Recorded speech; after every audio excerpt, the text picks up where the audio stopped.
Tras un par de copas, Adam se puso algo romántico. Lamentó su poca fortuna y trató de buscarle causas a su fracaso. Marsa le besó. Todo estaba sucediendo conforme a lo previsto. Se amaron y volvieron a recordar los días felices. La casa de Adam seguía siendo la misma, más desordenada y menos agradable. Marsa recordaba los muebles, los colores, las paredes. «¿Qué piensas hacer?», dijo Adam en voz baja. «¿Qué quieres que haga?», dijo ella. Se miraron largamente. «Intentémoslo de nuevo». La voz de Adam sonó ronca y extraña. «No creo que vaya a servir de mucho, pero si tú quieres, de acuerdo». La cama empezó a entonar aquello de «muchachos, no os apenéis por las mujeres». Y Adam y Marsa sonrieron. Estaban felices, aunque algo tristes. No sabían qué era lo que no terminaba de funcionar para que todo se desarrollase bien, para que de una maldita vez por todas sintieran rebosantes de júbilo. Adam entonces tuvo una idea. Harían un largo viaje. «¿Y el American?», preguntó Marsa. «Olvídate del periódico». En ese instante apareció la cara de Big Check en la pared. Quería un nuevo reportaje acerca de las amas de casa en Marte, sobre lo que prepararían a sus maridos en el carnaval próximo. Adam miró a Marsa y empezó a reírse. Ahora sí era feliz. Se abrazó a la mujer y siguió riendo. Big Check no entendía nada y Adam, con el pie, apagó el Muralvisión. Besó con fuerza a su exmujer y dijo: «Marsa, amémonos, ahora.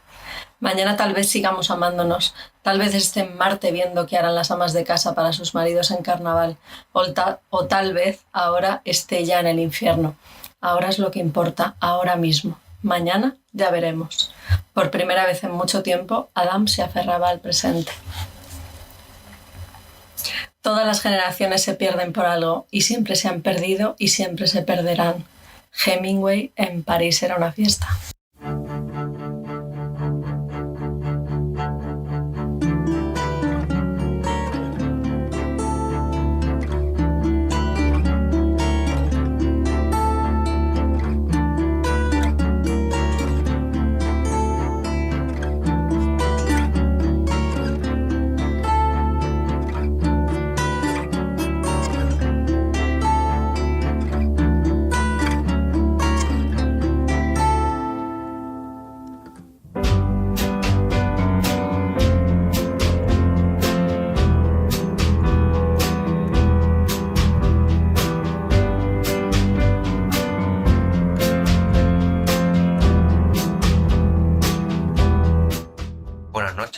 Señoras y señoras, queridos oyentes, que algunos sois ya, de este espacio de diletantes en el que esta noche vamos a volver a charlar de cosas, yo creo, bastante interesantes.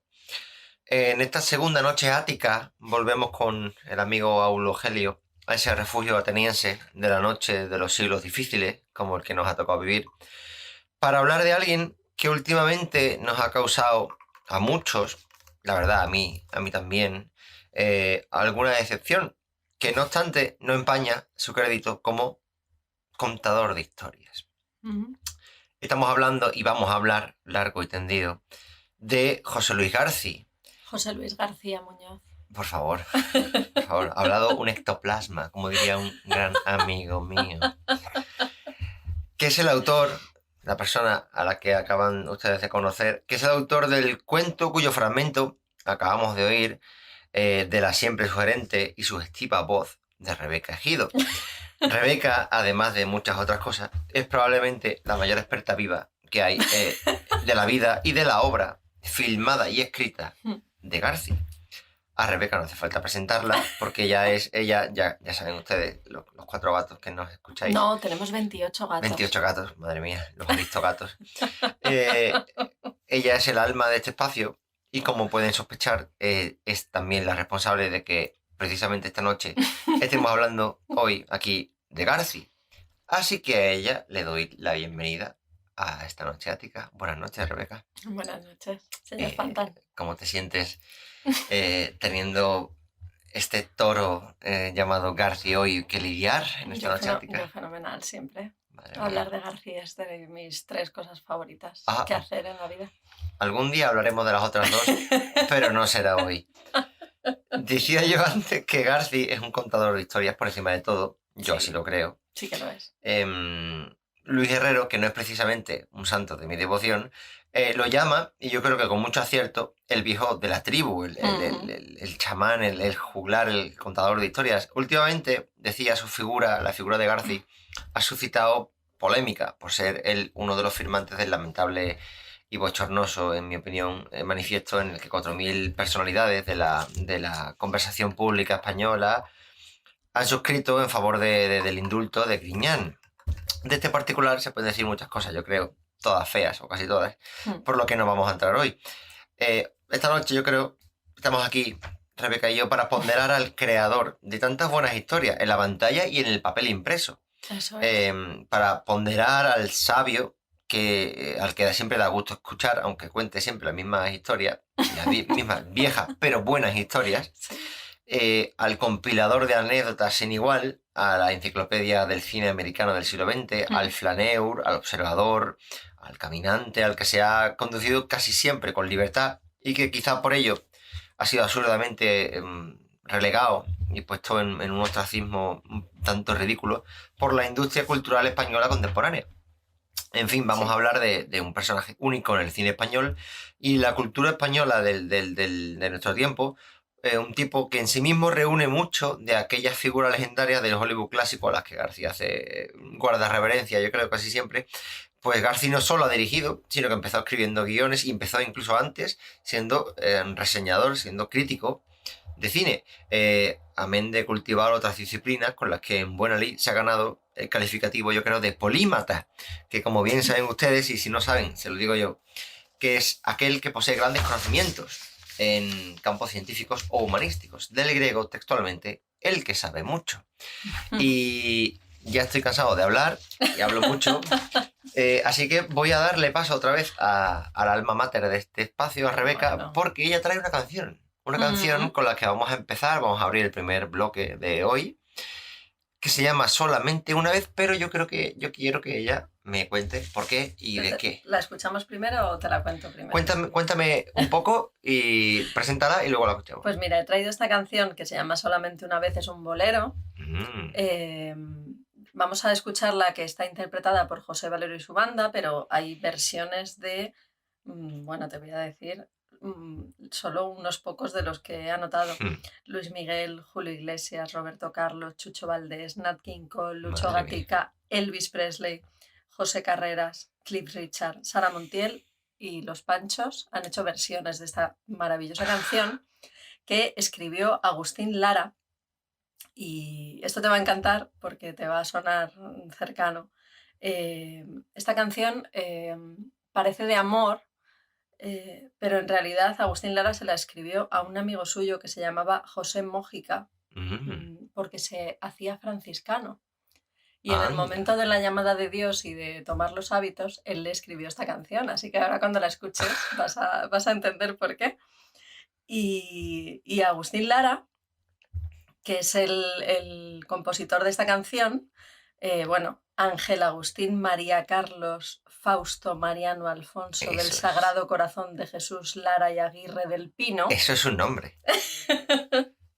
Era bueno, gran compositor mexicano, taurino, amigo de Manolete y marido de, que te va a encantar, de María Félix. Madre mía. A la que le escribió, por ejemplo, María Bonita. Ser marido de María Félix era en sí mismo una profesión. Sí, eso ya era un cargo, pero fíjate, además escribía canciones bonitas. Y esta canción la interpretó por primera vez en 1941 Ana María González en Argentina y sonaba en 1944 en la radio y fue el año que nació Garci y por eso te la traigo. Pues luego, cuando la escuchemos, quiero que me cuentes por qué particularmente esta versión, pero vamos a escucharla.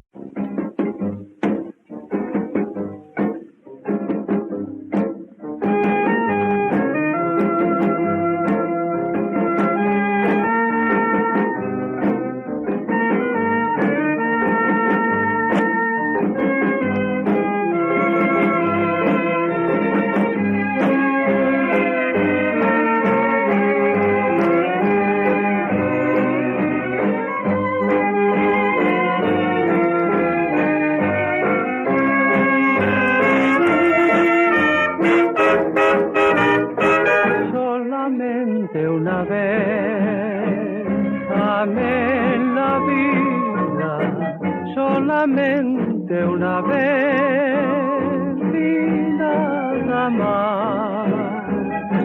Una vez nada más en mi alma brilló la esperanza que alumbra el camino de mi soledad. Solamente una vez se entrega el alma con la dulce y total renunciación. Y cuando este milagro realice el prodigio de amarse, hay campanas que suenan a gloria en mi corazón.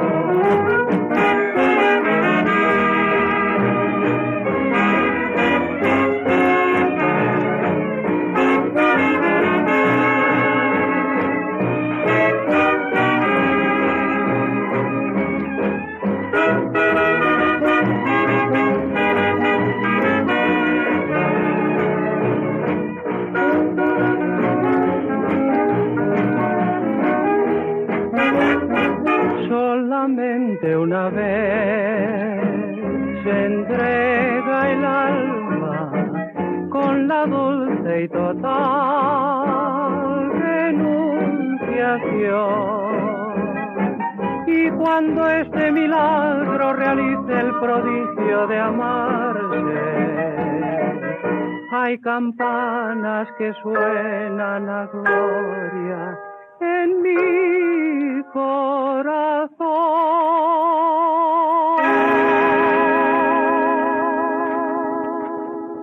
Bueno, pues después de escuchar esta maravillosa canción, yo creo que me digas por qué esta versión principalmente. Pues esta versión es que me recuerda mucho a las canciones de Cole Porter, que le gustan mucho a Garci, como You Are the One, la que utiliza en la película del mismo nombre. Y por el tono de José Valero y por la música me recuerda mucho a esa canción y bueno, ese es el motivo. Es una canción que podría aparecer en cualquier película de Garci, vamos, Sí, y no te extrañaría nada. Seguramente haya aparecido, Sí, no nos hemos dado cuenta. Sí. Alguien debería hacer una lista de Spotify o algo de... Seguramente alguien lo haya hecho, algún gnomo anónimo. Pues verás, pues mira, me sirve mucho eso que dijiste antes, esa mención al año 44, porque José Luis García Muñoz, como bien dijiste antes, nace en Madrid el 20 de enero del año 44. El día de San Sebastián. El día de San Sebastián, es verdad. De padre asturiano y de madre de Jaén. Ese año de 1944, precisamente, el campeón de liga, curiosamente, el Valencia, que se impuso al segundo clasificado, que ese año fue en la liga el Atlético Aviación. Pero eso es porque en España en ese año se comían muchas almendras y muchas naranjas. Y claro, evidentemente el equipo, los naranjeros... el chiste era fácil. No vamos a salir por ahí, pero el Atlético Aviación era el que hoy es el Atlético de Madrid, que como todo el mundo sabe, es el equipo de los amores de Garci, y esto no es un dato que se diga baladí, no es un dato absurdo, porque es un dato que Garci, como buen hombre pasional, o sea, sus aficiones, sus amores siempre han estado presentes en su obra escrita y filmada. Sí. Y lo del Atlético de Madrid no podía ser menos por algo que ya hablaremos luego de su primera experiencia detrás de una cámara. Es cierto. Ese año de 1944 gana el Oscar a la mejor película La canción de Bernadette, de Henry King. Ese año 44 es el decisivo para el final de la Segunda Guerra Mundial. Tiene lugar en Italia la batalla de Monte Cassino. 3 días antes, precisamente, empieza la batalla de que nazca Garci. En Rusia termina el asedio de Leningrado, pero sobre todo en junio del 44 los aliados desembarcan en Normandía. Garci hace estudios de bachillerato. Espera, que en el 44 pasó alguna cosa más. En el 40, por favor, ilústrame. Pues mira, sobre todo reinaba la copla, el cuplé y el bolero. Y tengo algún dato más. Muere Zuloaga, el pintor. En el año 44. Que te sonará. Sí, de algo. Pues murió el 20 de octubre. Y recibió el Nobel de Medicina Alexander Fleming ¿Te suena Hombre, de algo? pues de hecho bastante importante para el mundo de la tauromaquia, ha salvado muchas Para vidas. el mundo en general y Para el mundo en general, no, para la por tauromaquia en supuesto, pero particular. me acuerdo de que las ventas tienen un Eso monumento, es. sí. Y Gabriela Mistral ganó el Nobel de Literatura. Madre mía. Pasaron muchas cosas, era un mundo en guerra, en un Eso mundo es. que pasaba por absoluta Eso es. perturbación. En una España de posguerra, Y en una España de verdad. desolada, absolutamente, que luego hablaremos, pero García siempre recuerda su infancia feliz, pero en blanco y negro. Eso Es una es. España en blanco y negro. Sí. Como decía, García hace estudios de bachillerato y de preu universitario y entra a trabajar muy joven en el Banco Ibérico, pero ya en 1963 empieza a escribir sobre cine y con 25 años se estrena como guionista, logrando un primer gran éxito un poquito después, escribiendo junto a Antonio Mercero el guión de La cabina en el año 72. Un poco después, en el 75, se estrena como director y a partir de entonces... Hicieron también el corto de La Gioconda está triste. Sí, de hecho... Que lo recomendamos muchísimo. Sí. Y hay un cuento también que lo escribe él, me parece. Sí. Y de hecho su estreno como director, como decíamos antes... Perdón, ¿por qué está? Oh, no, por el amor de Dios. Perdón, señor. Como en su casa, siéntase, por favor. En el 75, García se pone detrás de una cámara a dirigir y dirige un corto muy curioso porque es un documental, es un corto documental en el Vicente Calderón. ¿En el Molinón? En el Molinón. Es un documental sobre un domingo de fútbol en España. Y es un documental que no tiene off, que no tiene voz en off, que es solo sonido ambiente y son imágenes de gente yendo a los estadios, viviendo y sonido de la radio. Sobre todo sonido ambiente.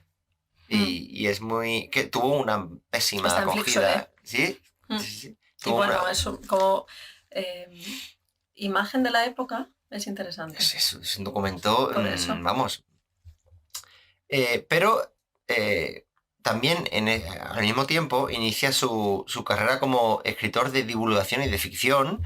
Empieza a escribir sus primeros cuentos hasta que en el 77 da el salto ya al largometraje, con Asignatura pendiente, que es su primer largometraje, y entre ese año y el 79 se confirma ya como una voz propia en el cine español, con Solos en la madrugada y con Las verdes praderas. Ya en el 86 funda su productora, que creo que mantiene todavía con vida, Nickelodeon. Y en el 81 estrena El Crack. En el 82, con Volver a empezar, gana el Oscar a la mejor película de habla no inglesa, que además es el primer Oscar a una película de habla española. Porque la película de Buñuel no era española. Es verdad. Buñuel ganó un Oscar, pero con una película francesa. Exactamente. Y que ya me parece, no solo por ser la primera película española que ganó un Oscar, que bueno, eso es algo importante, pero me parece menos importante teniendo en cuenta la dimensión de la lengua española universalmente. O sea, eso eleva.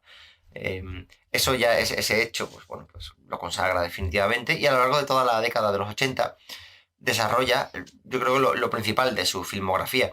En el 87, con Asignatura aprobada, gana el Goya al mejor director, y desde ahí empieza una etapa en televisión, y su cine ya se orienta un poco más a adaptaciones de clásicos literarios españoles, tanto de novela como de teatro, como Canción de cuna, La herida luminosa o El abuelo, por ejemplo.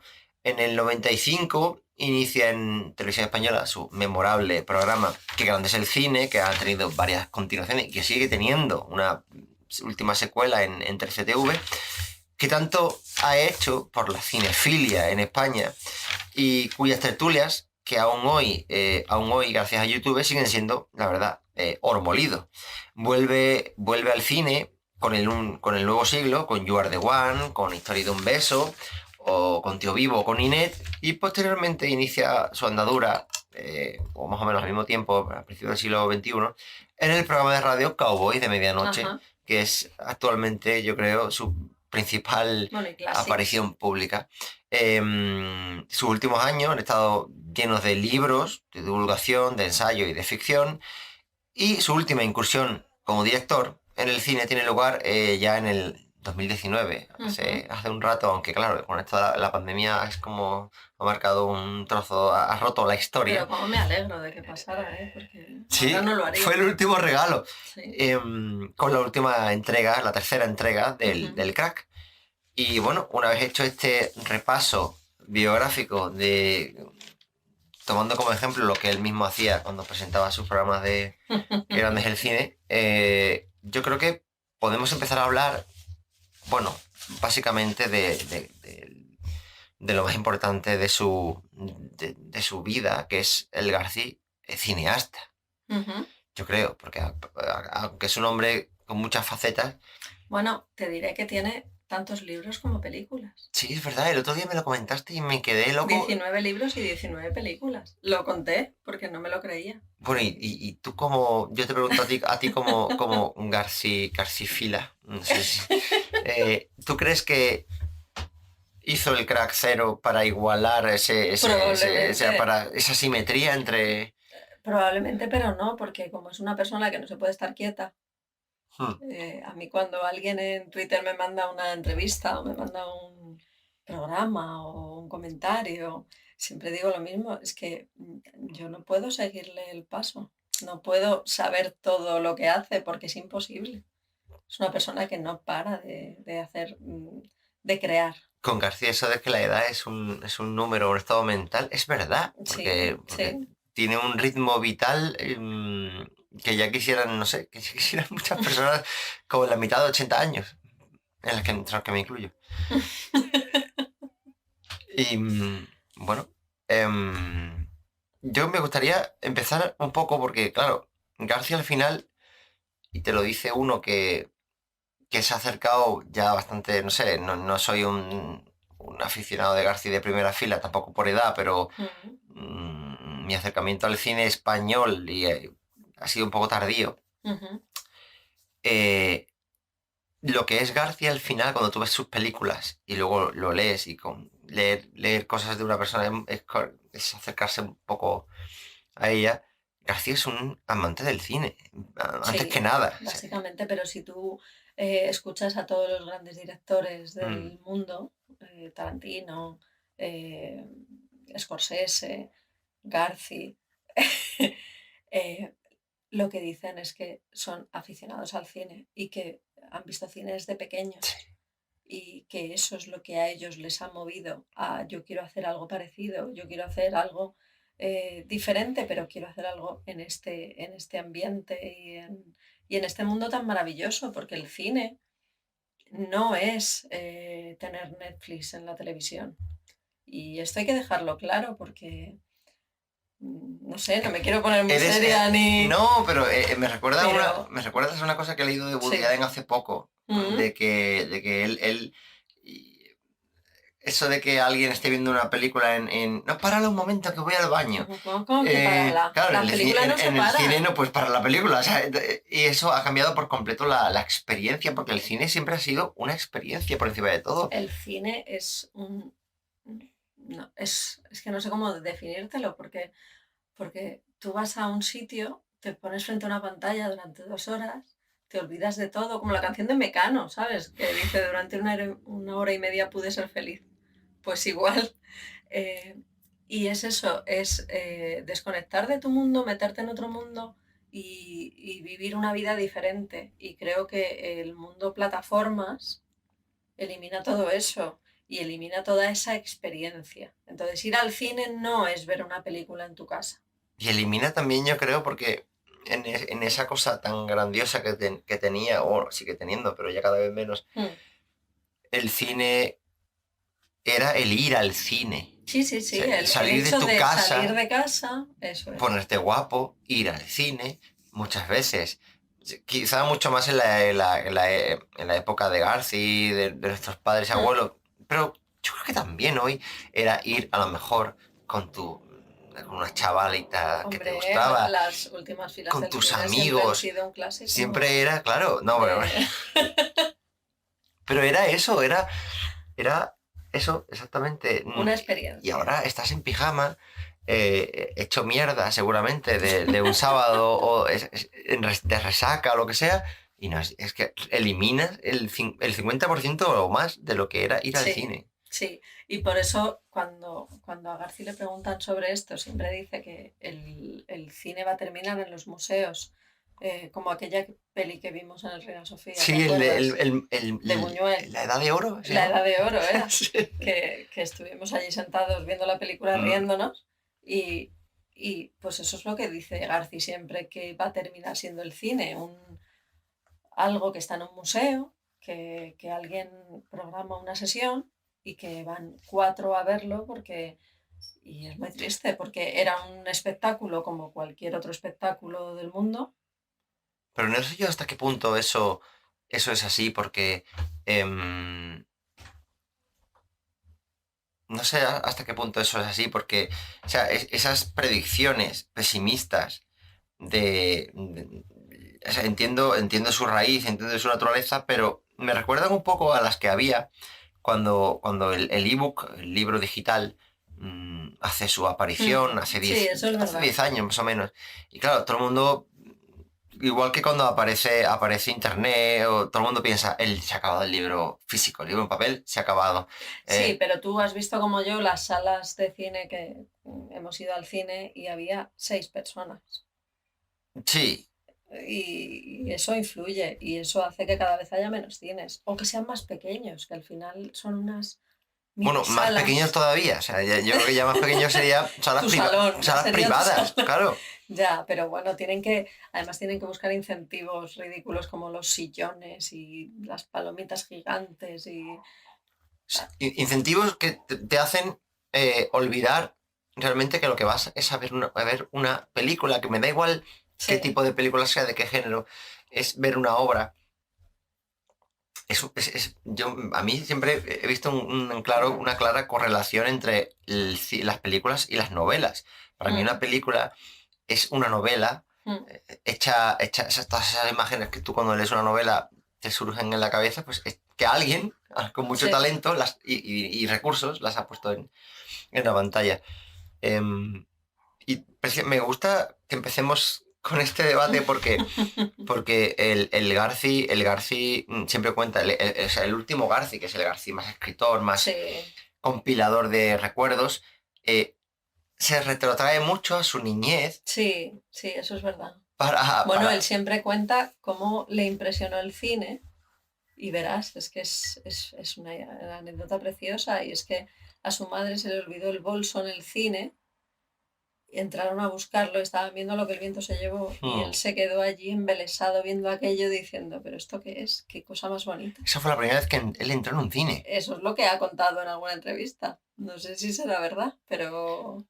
O sea, no niego que sea verdad, pero es que Garci también en cada entrevista te dice cuál es su película favorita y cuál es su libro favorito.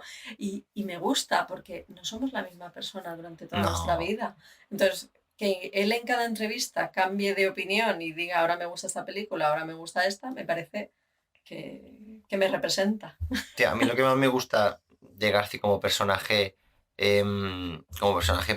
público, como Mm, cineasta, es que, a diferencia de, no sé, tú oyes, bueno, eso lo comparte, esa humildad, porque es humildad. mm, Sí que es verdad que la comparte con muchos grandes del cine y de la literatura, pero estamos tan acostumbrados a que cualquier actor de medio pelo, cualquier cantante, cualquier escritor, de tres al cuarto, te salte con unos aires absolutamente absurdos y hablando de sí mismo como si fuese muy importante. sí, y él te dice siempre, eso sí que es verdad, Eso que no siempre me ha cambia gustado la mucho. respuesta, siempre dice que él no tiene obras maestras, y es una cosa absurda porque tiene varias, pero siempre dice, no, yo intento entretener y hacer feliz a la gente. Esa cualidad de artesano, Mm, de esa autoconciencia de ser un artesano de un oficio, mm, porque al final contar historias es un oficio, sí, con mucho más prestigio que ser carpintero.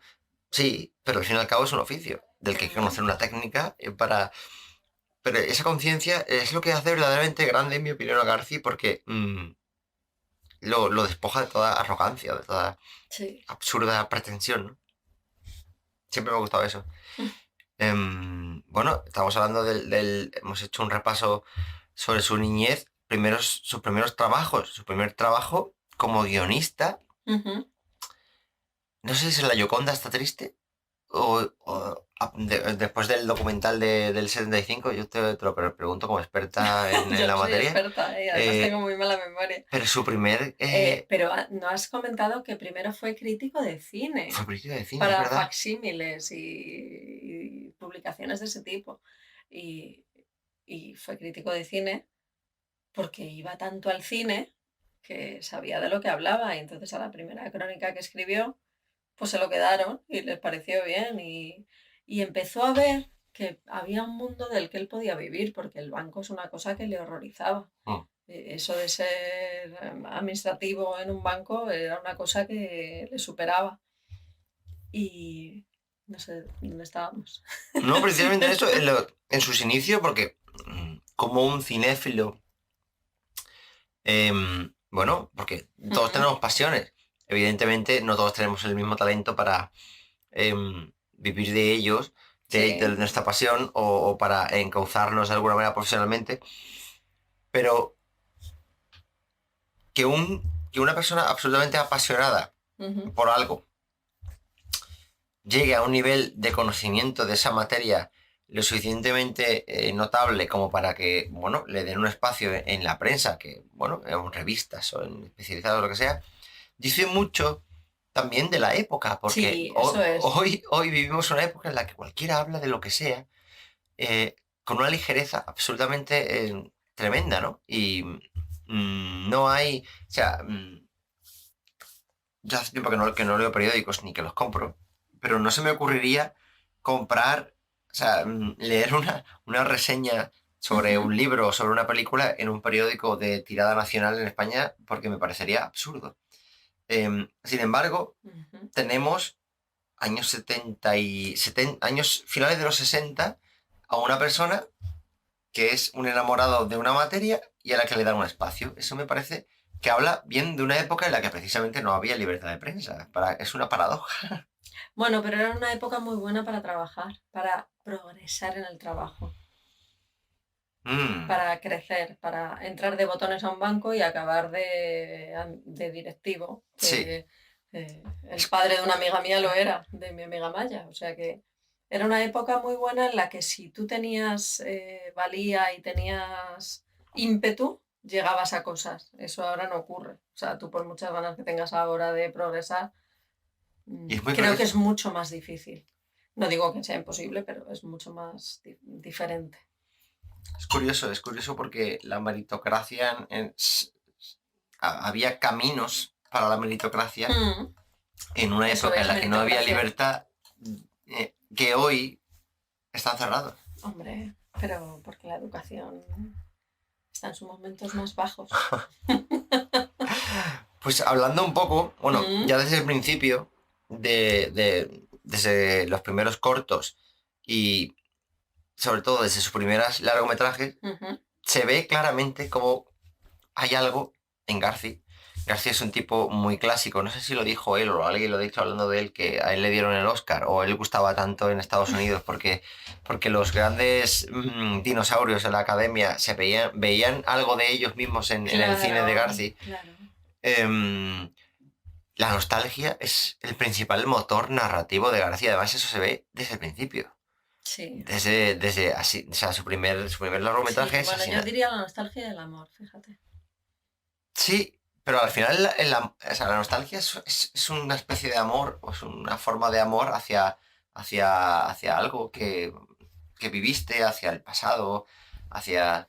em, la nostalgia y el amor, para mí son fenómenos que tienen bastante que ver el uno con el otro. Y desde Asignatura Pendiente, que es su primer largometraje, Sí, que te gusta me mucho. gustó mucho porque además tú me contaste que Sacristán Mm, no era una figura del No, cine. es que igual que pasaba con Alfredo Landa, José Sacristán eran los dos, Sacristán y Alfredo Landa, eran los graciositos de las pelis del finales de los 60, bueno, de todos los años 60, El arquetipo. el arquetipo de actor graciosito, que simpaticote, ¿sabes? Ese Ujú. rollo. Y en Asignatura Pendiente, pero muchísimo más, fíjate, en Solos en la Madrugada, es un personaje muy potente, muy inteligente, muy atormentado, un tipo atractivo, siendo José Sacristán, Ujú. que físicamente tú ves a Sacristán, igual que veías a Alfredo Landa y no te generaba ninguna sensación, eso ha sido una vela, y no te generaba una sensación Sí, no eran Don Draper, no, no eran Don vamos, Draper, para entendernos. sí, y tú ves Asignatura Pendiente con esa grandísima Fiorella Faltoiano que está Está buenísima, muy la buena, realidad, sí, está impresionante. perdón. Te perdono.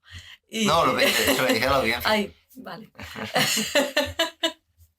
y te lo crees. Y te lo crees tanto que es un tipo atractivo. ¿Por qué es un tipo atractivo? Pues yo creo, porque estaba pensando ahora cuando lo decías, que eso que suelen decir muchas veces los críticos o los expertos de cine, que yo como no lo soy, no lo entiendo muy bien, entonces tampoco quiero utilizar esa expresión, pero como que hay directores de actores, o sea, hay directores que son capaces de sacar de actores registros nuevos, y yo creo que, bueno, García es un tipo que es capaz de sacar de gente, como tú dices, que estaba encasillada en unos Bueno, papeles. tan director de actores es que él no hace casting de actores. Ujú. Porque dice, si yo voy a contratar a fulanito, yo ya sé cómo trabaja fulanito. Porque si le he pedido es porque le he visto en algún sitio. ¿Por qué le voy a hacer yo una prueba si yo ya sé cómo es Exacto. este O señor? sea, él no es como Rafa Benítez, que le manda vídeos a Cristiano para definir. Maravilloso. Claro, Rafa Benítez todavía se estará acordando claro. de eso. Pero me parece un síntoma de inteligencia. Yo creo que Es que es un síntoma de inteligencia. absolutamente. O sea, Sí. o sea, yo tengo en la cabeza un personaje y creo que ese actor puede cumplirlo y que le voy a enseñar. O sea, eh, pero lo que te decía, que esas películas, y antes leyendo un poco para ubicarme cronológicamente, em, sus primeras películas, es verdad que García, claro, debuta y cristaliza como director en plena transición. Y esas películas es Asignatura Pendiente, Solos en la Madrugada, Las Verdes Praderas, em, sí que pueden entenderse como una especie de, bueno, de retratos costumbristas de los españoles que vivieron ese periodo de tiempo, pero lo que ocurre en España políticamente, el cambio tan grande, ocurre como telón de fondo. Realmente se ve el cambio de vida, de la forma de vida de los Fíjate, españoles. él ahí enseña cosas muy importantes de lo que pasa en España, porque tanto en Asignatura Pendiente como en Solos en la Madrugada, él enseña la decepción de una generación, digamos, o el desencanto de una generación que han llegado a la democracia y han llegado a cierta edad buena, en la Jóvenes que, todavía. eso es, en la que todavía puedes, y o sea, no es lo que esperaban. Eso es lo Como que, decía Ortega Gasset de la República, no es esto, un no poco es sí. esto. Y además, abundando un poco más en eso, en Las Verdes Praderas, además, critica lo que pasa después. ¿Qué es lo que pasa después? Una clase media. El aburguesamiento. Eso es. Y no es el aburguesamiento sin más. O sea, el pobre Rebolledo es que yo esto no lo quería. Es un pringao. Y me he metido en esto, y no sé por qué me he metido en esto, porque no le puedo echar la culpa a su mujer, no le puedo echar la culpa a sus Solo hijos. se puede echar a sí mismo. Eso, no le puedo echar la culpa a nadie de vivir en una situación en la que él no es feliz. Y aún así se da cuenta de que no es feliz. Pero eso me parece, fíjate, me parece valiente porque Sí que lo es. Casi siempre, todas las generaciones, como tú decías al principio, citando a Hemingway, que todas las generaciones se pierden, y todas las generaciones tienen la tentación de culpar a otros, Sí, a sus padres, principalmente sí, a sí. la de arriba, de las causas. Y me parece valiente que en esas películas se vea que realmente los que meten la pata ¿Son ellos? son ellos. Sí, sí. Entonces no puedes culpar a nadie de que sus vidas no sean lo satisfactorias que bueno. Fíjate que es curioso, luego vamos a hablar un poco más de la segunda etapa de García y de la última etapa de García como cineasta, pero es muy curioso porque cuando empieza, Pero esta primera es muy importante. yo creo que es la mejor, en mi opinión, porque Hasta el crack, yo creo que es de las mejores. él habla de la España en la que vive, es un retratista, es un cronista, pero llega un momento, después de volver a empezar, en la que acude a la literatura española y empieza a alejarse de su tiempo. Sí. Y no sé si eso es eso habría que preguntarse ahora, y claro, pero no sé si eso es Bueno, yo creo que son las ganas de contar historias, básicamente. No, por supuesto, pero con eso nace. Yo creo que García nació con eso. Pero no sé si eso es un poco hastío de su presente. En plan, ya he llegado a la cima de mi oficio, de mi profesión, al reconocimiento, al máximo. Yo estoy en la academia de Hollywood, he ganado un Oscar. Y España es un país que ya ha dejado de ser pobre. Estamos en el pleno boom económico, político, social. Encaramos los 80-90, la época feliz. ¿Le deja de parecer interesante? No sé si es que le deja de parecer, le aburre. Bueno, no, fíjate, yo creo que es que es una persona a la que, como él le decía a Gistao, le interesan muchas cosas. Y no me interesa solo la época en la que yo he sido adulto y me he desarrollado, le interesa el boxeo, le interesa el fútbol, le interesa sobre todo el cine de los años 40, le interesa el cine americano de los años 40. El cine americano, porque la verdad que García otra cosa no, pero el europeo tampoco, ¿sabes? Pero te lo digo porque, fíjate, te voy a contar, yo conocí a García viendo Qué grande es el cine, y luego he buscado y Qué grande es el cine empezó en el 95. Sí. Y sobre todo, lo primero que le he leído fueron las crónicas del Mundial de Estados Unidos. Vamos a hablar de eso luego. Que escribió... Vale, lo dejamos. Pero, no, por favor, no. No, pero las escribió en el ABC y yo recuerdo una especialmente en la que a mí me sorprendió porque él decía que cambiaría, por supuesto, el Oscar porque España ganase el Mundial. A mí eso me impresionó mucho y dije, ¿pero cómo va a hacer este hombre eso? Yo creo que una de las cosas que nos hemos perdido para siempre, y no sé de quién será la culpa, seguro que sea algún chupatintas de la Federación Española de Fútbol, de estaba Villar. No, ahora es lo mismo, tampoco que haya cambiado mucho. O será algún gilipollas del ministerio o de alguien. Pero García siempre ha contado que él quiso, porque estaba convencido de que España iba a ganar el Mundial en el 2010. Ay, mira, te voy a contar una cosa. El día antes de la final del Mundial de 2010, en Es Radio, tenían un programa especial de Fútbol Es Radio, y estaba García. Y yo jamás llamo a la radio, ¿eh? Jamás. ¿Y llamaste? Ese día llamé porque quería preguntarle a García si seguía pensando que cambiaría el Oscar por un Mundial. ¿Y no te dieron...? No. Pero mira, llamé por eso, porque me acordé de aquella columna y dije, tengo que preguntarle. Y claro, al día siguiente fue, imagínate. Pero yo creo que una de las cosas que nos hemos perdido los españoles para siempre y que habría engrandecido de cara al futuro, de cara a la posteridad, aquella victoria, es el hecho de que, no voy a decir, porque esto es subjetivo y a gusto de todos, el mejor director, pero yo creo que un director que cuida mucho la nostalgia, o sea, como decía antes, la nostalgia, es una persona que sabe de la potencia de los recuerdos, sí, que sabe de la potencia de las imágenes tan felices, sobre todo para los niños, del fútbol. Yo creo que García habría hecho algo muy bonito con esas imágenes, sí, del Mundial, de seguro, dentro. Habría hecho algo bonito. No sé si una obra de arte, pero yo creo que algo bonito, algo emotivo. Y creo que nos perdimos por culpa de alguien que no le dejaría meterlas. A lo mejor fue el propio Luis Aragonés el que no quiso que estuvieran allí. Perdón, Luis Aragonés no. Del Bosque. A lo mejor fue el propio equipo técnico del Bosque el que no quiso. Por ejemplo, es una cosa que el Madrid hace muy bien con la historia de la décima y la historia pero a ver, a mí eso es propaganda corporativa. Bueno, sí, pero esos documentales tienen mucho éxito. Pero es necesario que alguien de fuera de la organización lo haga. Sí. Claro, bueno, perdona, alguien con talento. Hombre, evidentemente, claro, eso partimos de ahí. Pero algo que no sea un vídeo propagandístico de la organización. Eso Sí. es lo que yo digo, siendo yo madridista y florentinista hasta la médula, pero no me gustan. Me parece prescindible, pero bueno, esa es mi opinión.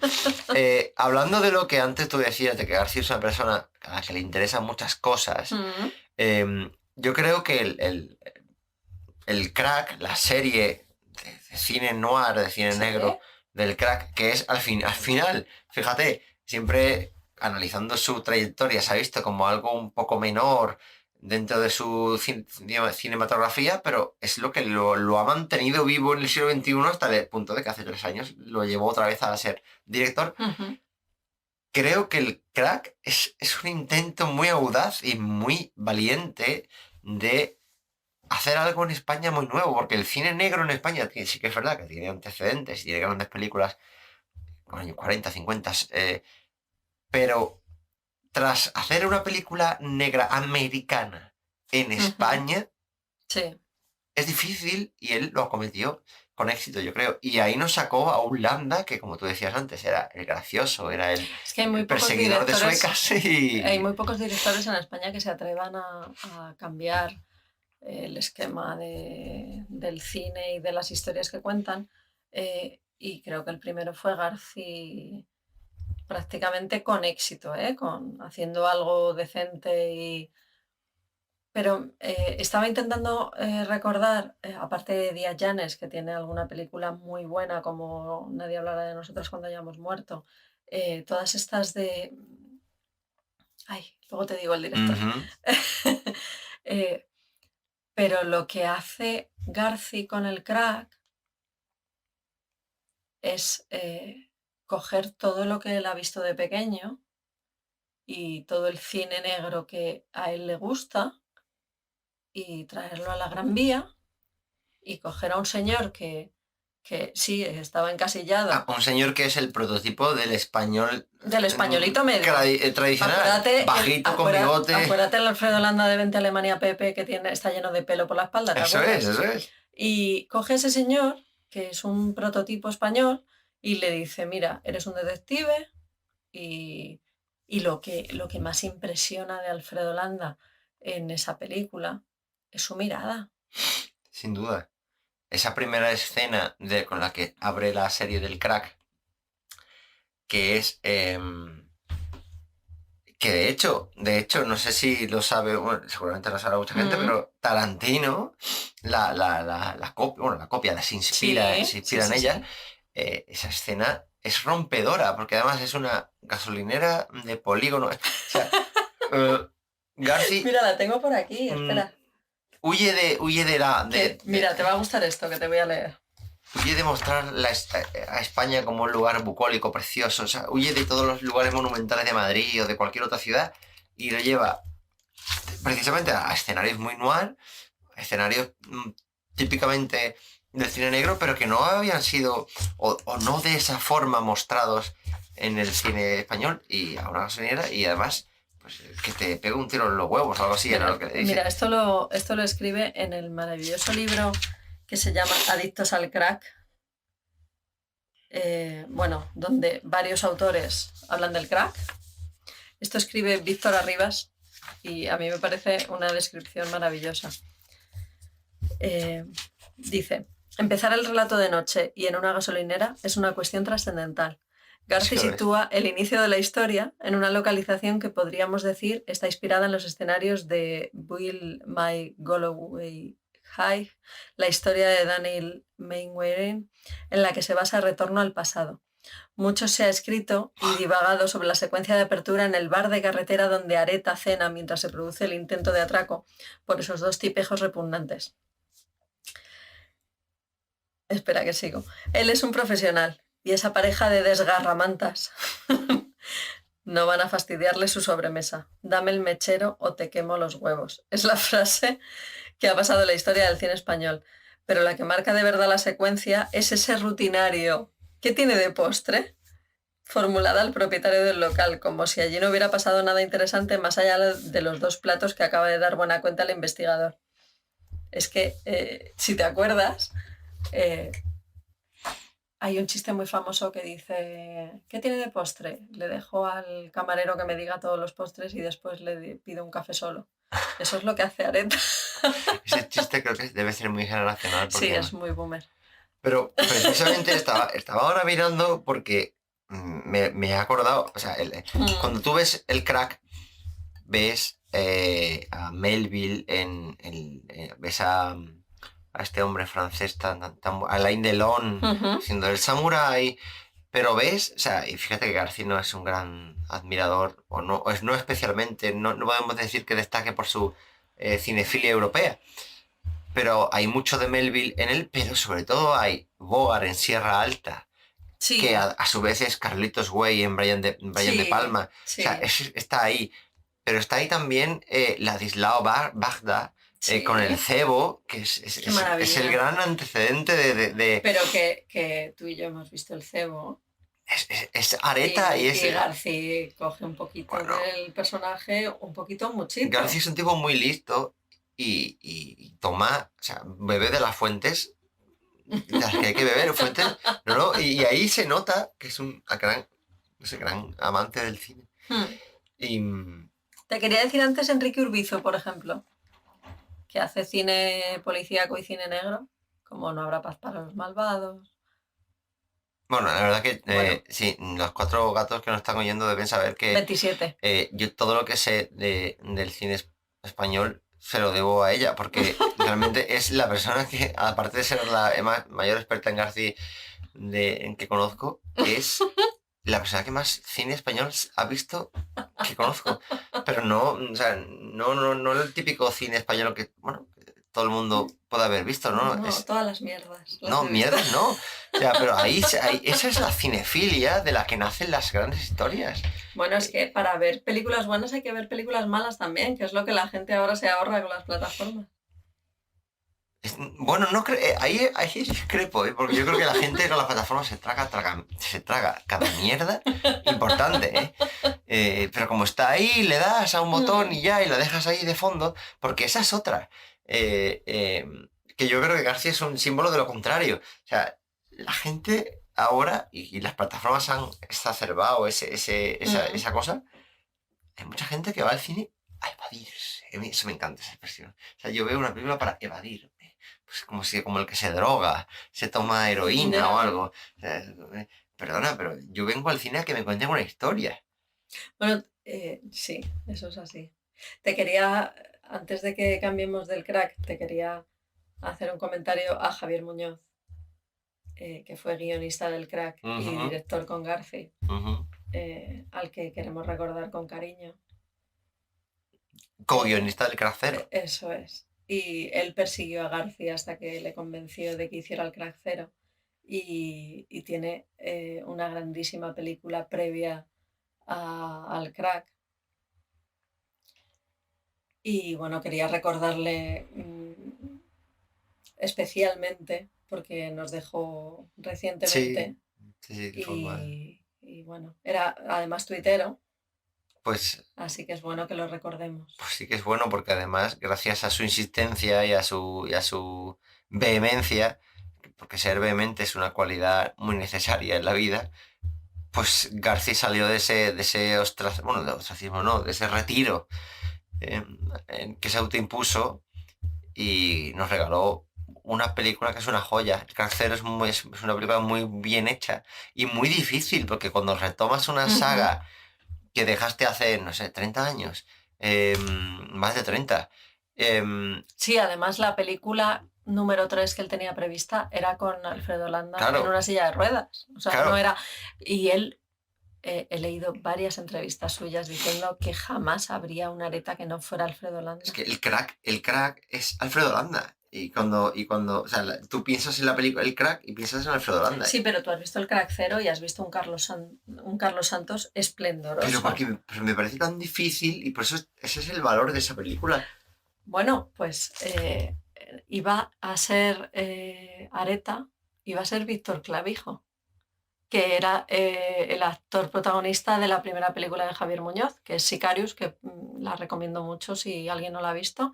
Está en RTV Play y Yo no la he es visto. maravillosa. Aquí tenemos la enciclopedia. Pues es maravillosa. Y primero se anunció Víctor Clavijo como protagonista y como Areta, y después, por problemas de agenda, lo que fuera, no tengo ni idea, fue Carlos Santos, y Carlos Santos le habíamos conocido en papeles absolutamente contrarios a lo que quería interpretar, y hay que quitarse el sombrero porque estuvo fantástico. O sea, en esa película la verdad es que todos los actores están muy bien elegidos y son una... No sé, digamos, que te hacen, fíjate, te hacen sentir nostalgia de la juventud de unos personajes que luego en el Crack son mayores, porque tú en realidad les ves jóvenes y en otra historia. Eso es muy bonito porque cuando alguna historia te engancha, ya sea en libros o películas, cuando quieres saber más de ese personaje que solo está en la mente del creador, es verdaderamente cuando han llegado a ti, yo creo. Así que es muy, muy bueno. Pero es que esa película a mí me impresionó mucho eso, que fueran capaces de hacer un Moro joven tan fantástico, que fueran capaces de recrear un ambiente de tal manera que tú lo ves y te lo crees. Todo lo que ves allí es lo que pasó antes del Crack y te lo crees. Te lo crees porque tienen que ser fieles a la época en la que el Crack temporal, y tienen que ser fieles a una actuación que ya han hecho unos actores. Eso es. Es un doble reto. Pues yo creo que quiero que me presentes una canción para cambiar de bloque ahora. Que me digas el nombre de la canción y la versión, y ya luego te pregunto por qué. Vale, pues vamos a escuchar I Will Always Love You en este caso, una versión de Whitney Houston, de 1992. Maravilla. Vamos a ello. If I should stay, I would only be in your way, so I'll go, but I know I'll think of you every step of the way.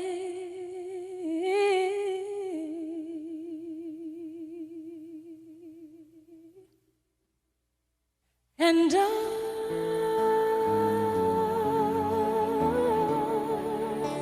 will always love you.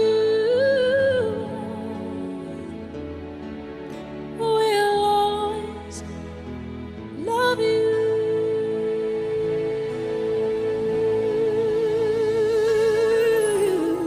You, my darling, you.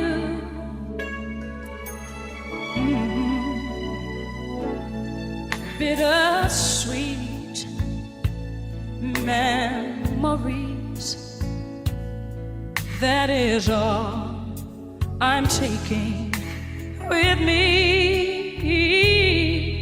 So goodbye, please don't cry. We both know I'm not what you need.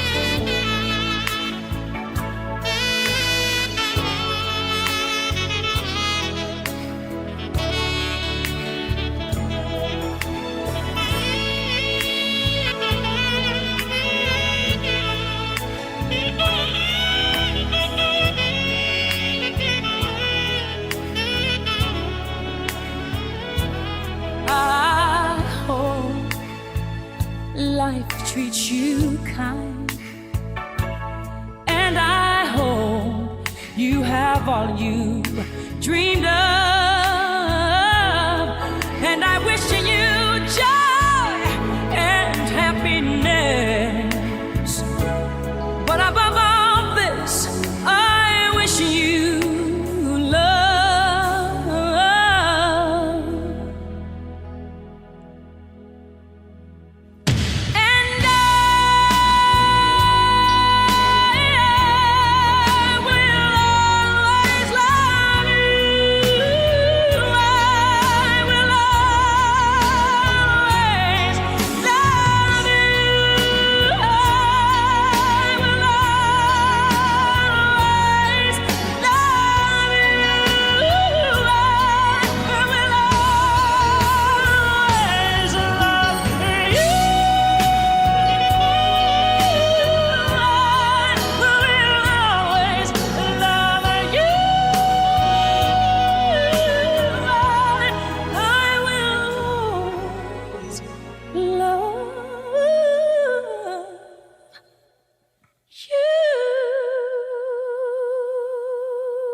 esa canción, si mi memoria millennial no me falla, es del guardaespaldas, Sí.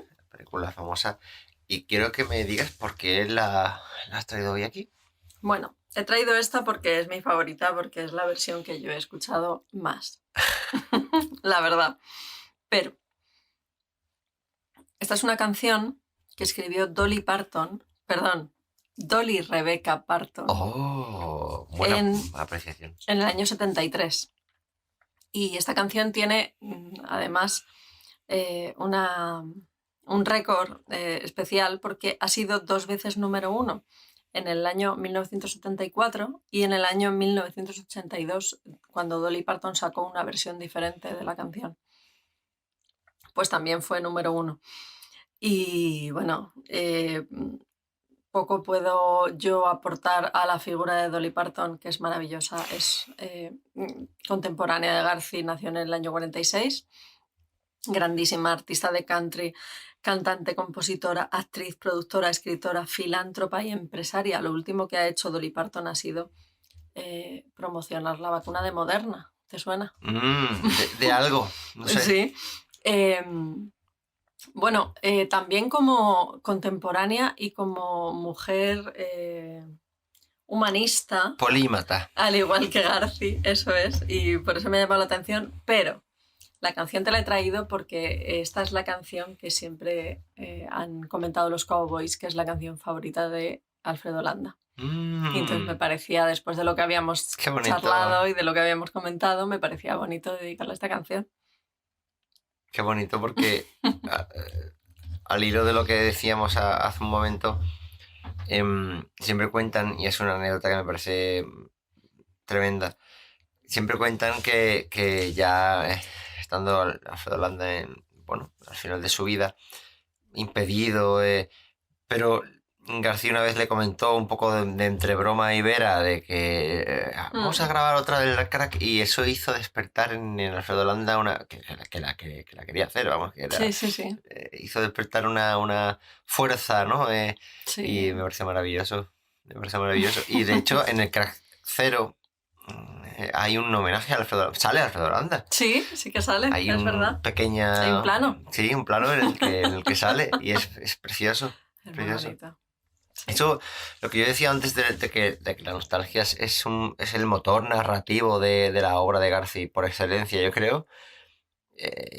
Hay muchos detalles que lo confirman, en mi opinión, y ese es uno de ellos. Por ejemplo, en asignatura aprobada, lo digo porque es la última película que he visto de García más recientemente.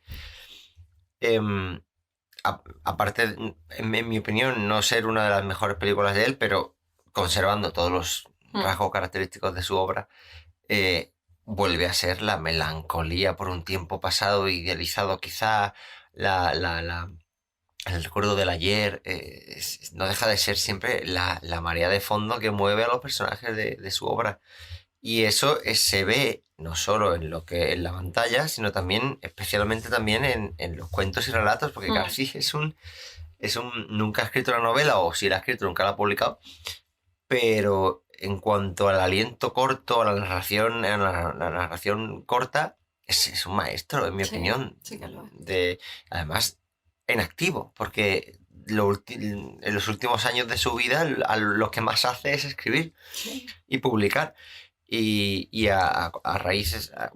De hecho, empezó siendo antes escritor que cineasta. Uh-huh. Pero digamos que cristaliza un poco su labor como escritor con una no sé si biografía, no me la he leído, tengo que decirlo, sobre Ray Bradbury, y yo creo que esa compilación de cuentos, Adam Blake, que es del 70 y tantos, es un homenaje clarísimo a Ray Bradbury y a sus crónicas marcianas. Absolutamente. Y yo creo que tú te lo has leído. Es del 72 y está prologado por Narciso Ibáñez Serrador, perdón. Que creo que, si no en ese año, muy poco después, García empieza también a producir y a colaborar con las primeras historias para no dormir. Eso es. Sí. Eso es. En Adam Blake lo que más llama la atención es la modernidad. el cómo se pitorrea, fíjate ahora que está tan de moda, cómo se pitorrea de los ecologistas del cambio climático y es el año 72 que dices, pero este señor, ¿cómo puede ser? Y Pero pues porque porque están por delante de todo. en Adam Blake, igual, Adam Blake es un periodista por favor. que vive en el año 2000 y claro, García imagina el año 2000, imagina el año 2000 como lo que hemos leído al principio, con una cama que te habla, que te despierta, una pantalla que se enciende y te dice en qué tienes que trabajar hoy y una tierra que no es la Tierra, que son colonias espaciales y el tipo es periodista y tiene que ir a Marte y tiene que ir a documentar, por ejemplo, que existan mendigos y no existen mendigos en el mundo, por ejemplo. O sea, cosas pues como que se han superado, digamos. Pero para nada. Pero es que, de hecho, yo he leído algún relato de los que componen Crónicas Marcianas y Ray Bradbury lo que hace magistralmente es, y además en la época en la que se escriben esas ficciones, que es pleno posterior, o sea, momentos posteriores a la explosión de la carrera espacial americana, de la conquista de la Luna, etc. En lo que Ray Bradbury hace y García refleja en su versión es demostrar que la condición humana, allá donde vaya, independientemente de que sea la Tierra o sea Marte o sea cualquier otro lugar del espacio, la condición humana no cambia. Y el humano lo que exporta, lo que podría exportar a Marte es muchas cosas buenas, pero también muchas cosas malas. Y eso yo creo que es lo más importante para mí de Adam Blake, por ejemplo. Pero porque la gente que hace historias universales siempre habla de los grandes temas, ¿no? Habla de lo hace Shakespeare, lo hace Cervantes, lo hace Ray Bradbury, lo hace García. O sea, hablan Por eso son del amor, del odio, que de seguimos los celos, contando. Claro, eso es. Y a colación de Bradbury, de los relatos, también del cine de Landa, hay un tema que para mí es fundamental para García, también en el cine, aunque en el cine, pues por la propia naturaleza de su cine, no ha tenido quizá muchas posibilidades de reflejarlo, que es Nueva York. O sea, Nueva York, yo creo que para García Nueva York, no sé si lo cuentan en Al Este del Edén, como el libro ese editado por Cordelia, pero en otros muchos libros de relatos y de las que cuenta su experiencia de la infancia, Nueva York simboliza, cristaliza un poco, condensa todo lo que para esos niños de la posguerra española, de los finales de los 40, 50, el cine les transmitía una visión de la vida que se condensaba en Nueva York. Sí. En el paisaje que es muy de Woody Allen, ese paisaje que Woody Allen utiliza al principio de sus películas muchas veces, que es esos planos de Nueva York desde el aire en los que se ven. De Brooklyn hacia atrás. Todo eso que es como el centro del mundo, la pirámide, la cima de la pirámide, eso para García es un eje de atracción tremendo en su obra. Bueno, eso y la Gran Vía. Pero es que la Gran Vía lo es en tanto que es copia o copia europea. Pero en copia realidad española no es una copia, porque la Gran Vía es más antigua. Es más antigua, que sí, pero claro, en su condición de milla, no de oro, pero sí de milla lumínica, de neones. Sí, por eso hablábamos de que el crack es tan moderno, también por eso, porque, bueno, hay una cosa muy graciosa, que es que se fueron a grabar exteriores a Nueva York, y creo que fue en el Crack 1, pero a lo mejor fue en el 2, no lo recuerdo exactamente, pero no tenían permiso para grabar. Entonces dijeron, bueno, pues tú ponte a grabar aquí. Pero en Nueva York hay que pedir permiso para grabar. Eso en cualquier sitio hay que pedir permiso para grabar. Ahora ya en cualquier sitio. No, desde luego. Pero en aquella época en Nueva York había que pedir permiso. Y ellos no pidieron permiso también porque costaba mucho dinero, me imagino. Y se pusieron a grabar en el aeropuerto y se pusieron a grabar en los sitios en los que estaban y a la que veían que venía la policía salían corriendo todos los del equipo como, no estábamos haciendo nada.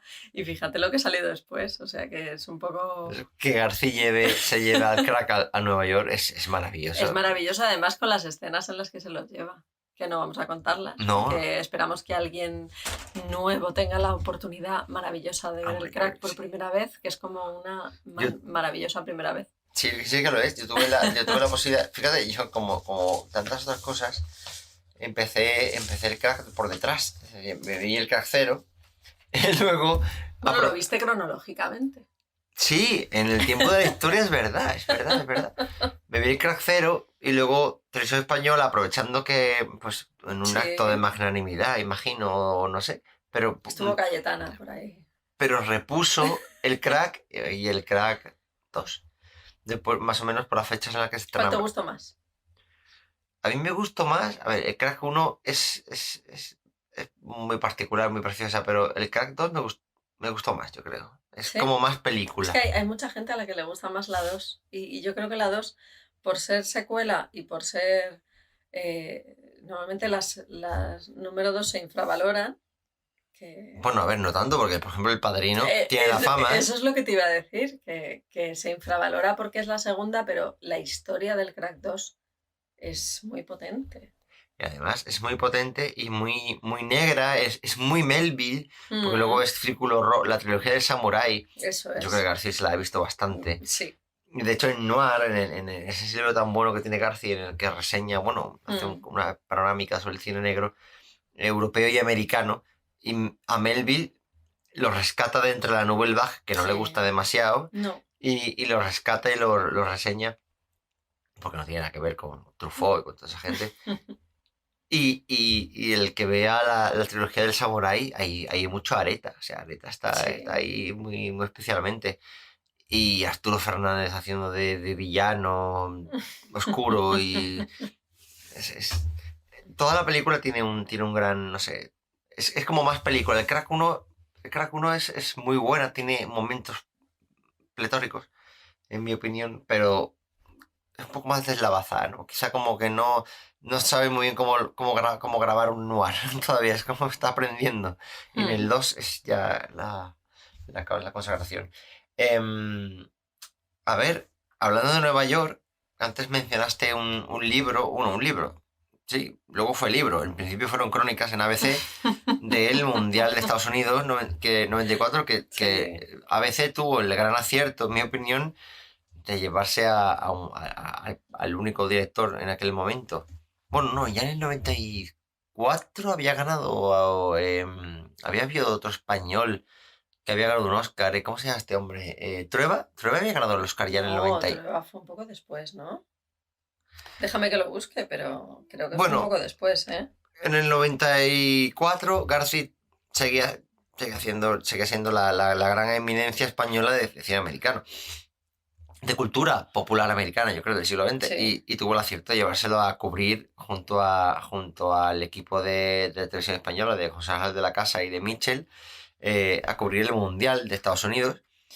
Y posteriormente la editorial Notorious tuvo el acierto de compilar, de reunir todas esas crónicas que García mandaba desde Estados Unidos en un libro que se llama Football Days y otras taquicardias pop. Y bueno, García, como no, pues habla de fútbol, pero sobre todo habla también, especialmente habla de Estados Unidos, de cine. Mira, tienes razón. Ganó Trueba el Oscar en el 93 con Belén. En el 93, bueno, pues en el 94 García había acabado de dejar de ser el primer español Es verdad. con un Oscar. El caso es que a mí me gusta mucho este libro, no solo por futbolero, sino porque creo que García, creo que es un lujo que... Porque un mundial en un mundial lo que menos hay es fútbol. O sea, es muy raro el caso de que en un mundial haya buenos partidos de fútbol. No, es nunca hay rarísimo. buenos partidos. De hecho, especialmente las finales son pésimas, son partidos, pero no por nada. O sea, forma parte del espectáculo. O sea, son dos equipos que están jugando el partido más importante del mundo y tienes miedo a perderlo. O sea, la final de España contra Holanda es horrible. No la verían. Pero de todo ese mundial de 2010. Bueno, todo es horrible. O sea, ¿Qué te iba a decir? ¿Con qué partido te quedarías que dirías Claro, qué buen partido hizo España? Pero claro, ahí es donde yo entro, y creo que García entra como escritor, como cronista, y con acierto, que el fútbol es mucho más que un espectáculo en el que dices, qué bien me lo estoy pasando porque hay dos equipos que juegan muy bien al fútbol. Eso es absurdo. Eso es una gilipollez. El fútbol es un espectáculo global, humano, en el que hay agonía, hay sufrimiento, hay muchas otras cosas, que luego hay maravillosos pases y goles increíbles y fútbol maravilloso. Pues sí, claro. Pero tú piensas igual que él, porque él tiene la cosa del Atleti y además tiene la pasión por Uruguay. No, pero claro, a ver, Entonces, cuando siempre vas con Uruguay, ¿qué es lo que le pasa a él? Pues él tiene que sufrir mucho porque el mejor jugador uruguayo de hace muchos tiempos está jugando en el Madrid ahora y es un chaval muy joven y es madridista. Pero seguro que le gusta porque es la persona atlética más pro-madridista que yo he visto en mi vida. Sí, eso es cierto. Es el atlético menos atlético que yo me he echado a la cara. Menos atlético clásico. Como son ellos, que no lo podemos entender. Pero lo que decía es que el fútbol es una cosa que no es solo... Entonces García lo refleja muy bien en este libro. En el que habla de... Fíjate, he abierto al azar una página y no la tenía ni buscar ni nada, siempre de doblada en la pestaña, y habla de... y cita a Kipling y su himno al dolor físico, y creo que habla de un Grecia-Nigeria o un partido absolutamente aleatorio, pero cita al himno del dolor físico de Kipling y dice que es imposible no recordar a Kipling en un día hermoso e inolvidable, y en el que el poema de If de Kipling nos avisa de la capacidad que atesora el dolor, el del cuerpo y el del alma, para borrar y anular la mala conciencia que arrastran las estrategias conservadoras, el remordimiento y la pena. Y así ha transcurrido una vez más. Al límite del cansancio, del dolor físico, fue cuando los semidioses, desde Tafarel a Pagliuca, está hablando de la final, creo, de la final del Mundial, adquirieron el tamaño de los gigantes, agonizando por las bandas, sin una bocanada de aire más, muriéndose calcinados por el centro. Los campeones del Rose Bowl decidieron buscar por fin el gol. Y Parreira, un papa de la pizarra, y Saki, el Dalai Lama de la zona, se quedaron mudos, quietos, desvalidos, sin respirar y con lágrimas en los ojos. Yo recuerdo esa final y fue un tostón absolutamente denigrante. Pero claro, tú le lees a él. Yo tengo ese recuerdo de un niño, y cuando lees esto y vuelves a pensar en el fútbol y vuelves a recordar otras finales que han acabado en penaltis, que tú has vivido con mucha emoción porque ha sido tu equipo. Y entonces cuando le ves ese sentido a esas palabras, y yo creo que eso es lo más importante del García escritor, en mi opinión. No sé cómo lo ves. Pues yo creo que sabe expresar sentimientos que tú dirías de otra manera, y él les da forma y les da cuerpo, y tú cuando le lees dices, ay, es verdad.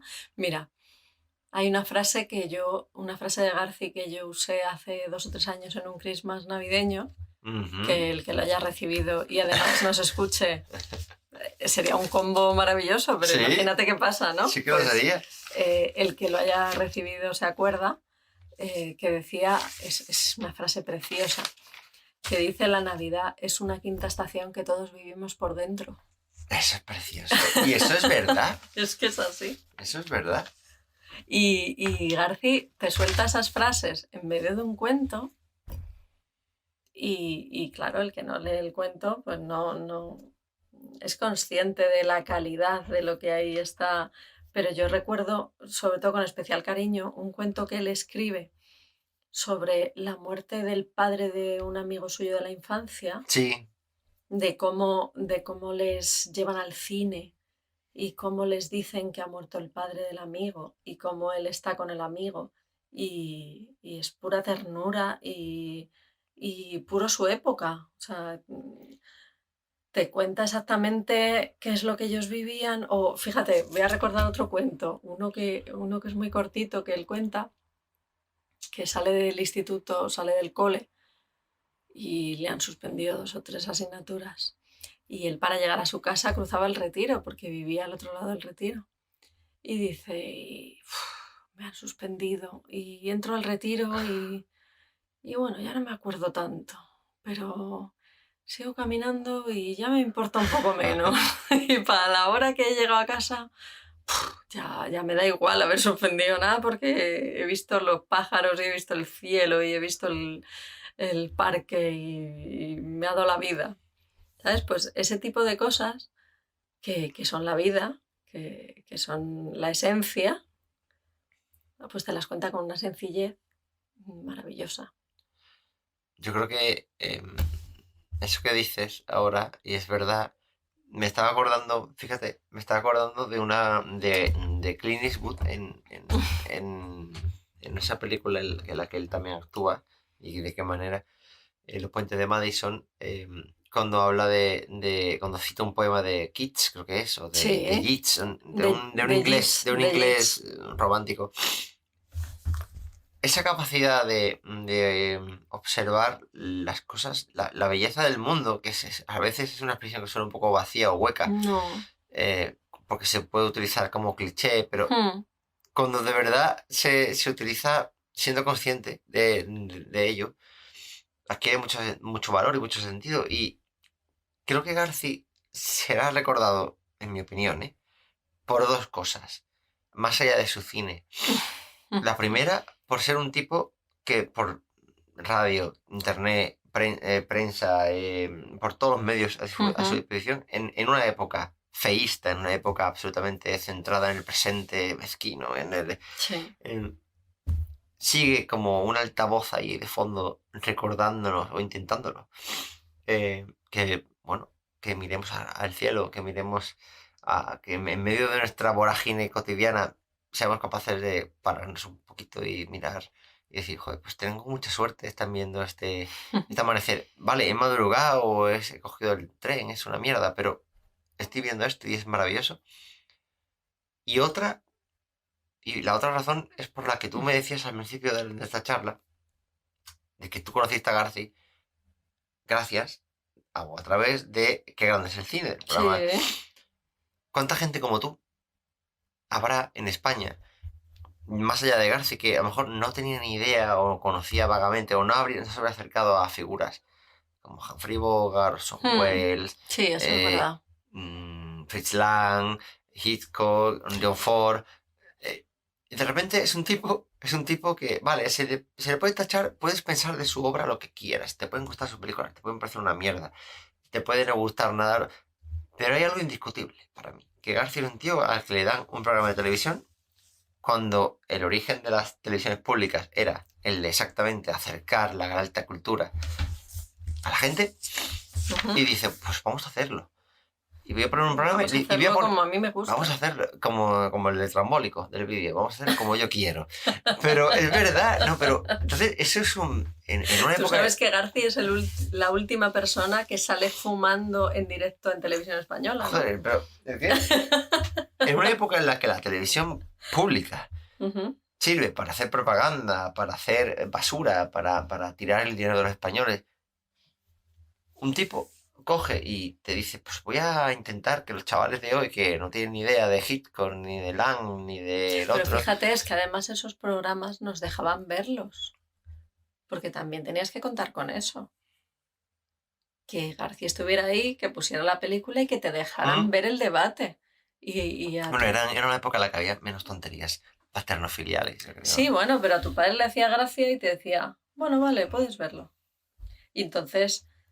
acababa de poner Casablanca y veías el debate de Casablanca. Esos debates eran mejor todavía que la película. Claro.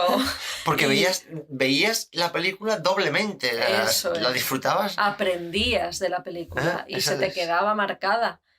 Yo recuerdo algunos debates como gloriosos. El de los puentes de Madison, por ejemplo, fue maravilloso. Y ahí la importancia del maestro, la figura de... Quizás aquí nos excedemos de nuestros límites de nuestra charla, pero la figura de alguien que te enseña a mirar y a diseccionar. Sí. Creo que eso es lo que va a hacer grande a García en el futuro.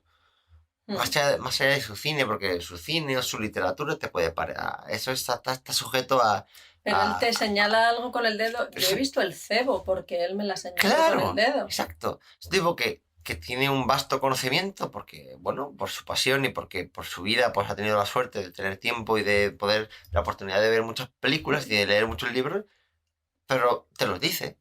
Y esa acción de abrir la puerta para que entres tú desde tu minúsculo lugar en el mundo, pues me parece que engrandece tu lugar en el mundo y le engrandece a él, porque no tendría por qué hacerlo, porque es una figura que ha ganado mucho dinero haciendo lo que sea Sí, y podría estar viviendo tranquilamente en su pero es casa. un grandísimo escritor. Muchísimo más que cineasta, ¿eh? Sí, empezó por ahí y es donde va a Y ha acabar. vuelto a lo mismo. Eso es. Y pues ahora vamos a poner la última canción, si te parece. Me vas a decir el nombre igual que antes y luego ya me explicas por qué. Vale. Y después de la canción vamos a acabar y me vas a decir un o dos o tres, lo que quieras, momentos de la cinematografía de García para ti, Madre ¿vale? mía, Pero dime la canción. qué difícil. Bueno, pues la canción es Luna de miel de Gloria Lasso. Quiero escucharla ya, por favor.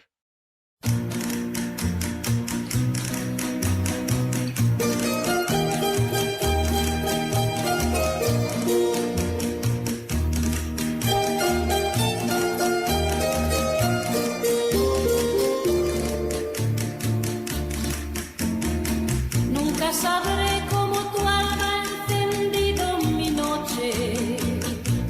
Nunca sabré el milagro de amor que ha nacido por ti. Nunca sabré por qué siento tu pulso en mis venas. Nunca sabré en qué viento llegó este querer. Mi vida llama a tu vida y busca tus ojos.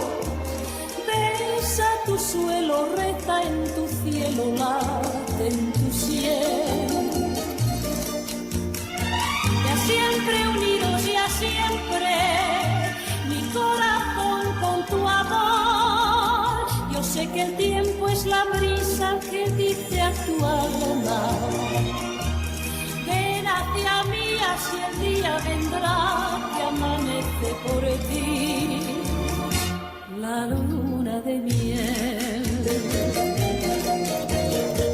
Nunca sabré qué misterio nos trae esta noche. Nunca sabré cómo vino esta luna de miel. La luna brilla en tus ojos y con mi desvelo besa en tu suelo, reza en tu cielo, late en tu cielo.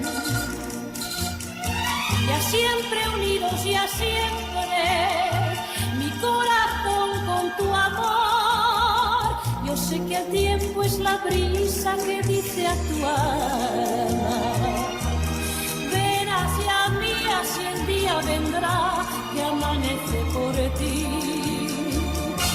La luna de miel, luna de miel, luna de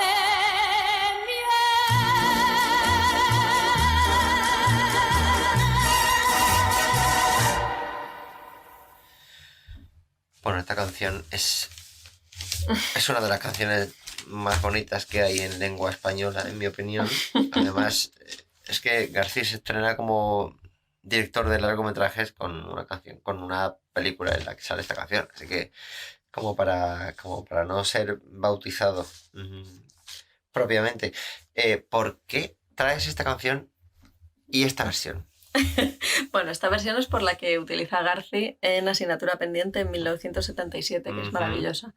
Bueno, por eso y porque es la que cantaba mi abuela. Oh. Pero mira, esta canción, te voy a contar una historia maravillosa. Por favor. Esta canción la escribió Rafael de Penagos y la música es de Mikis Theodorakis. Bueno, Rafael de Penagos, hijo de otro Rafael de Penagos famoso, es un poeta famosísimo, cuyos sonetos del buen amor fueron elogiados por Juan Ramón Jiménez y por otros grandísimos poetas. Bueno, Rafael de Penagos, tú le conoces porque sale en el Crack 2. Sale en el Crack 2 y si te acuerdas, de que Areta tiene un cliente que le pide que investigue a su pareja. Es ese señor mayor que le pide a Areta que investigue a su pareja. Bueno, pues ese Rafael de Penagos, que además era un actor maravilloso.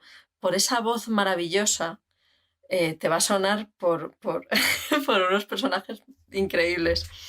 Era el cardenal Richelieu de D'Artagnan. No. Sí. Y era el Dix de Willy Fogg. Madre mía. Y Pues- además pues era... lo he oído mucho en mi infancia. Sí, sí, sí. Y además también dobla la serie de Don Quijote, aquella serie famosa. Y bueno, pues compuso esta canción y es una canción que Gloria Lasso empezó a cantar en 1954.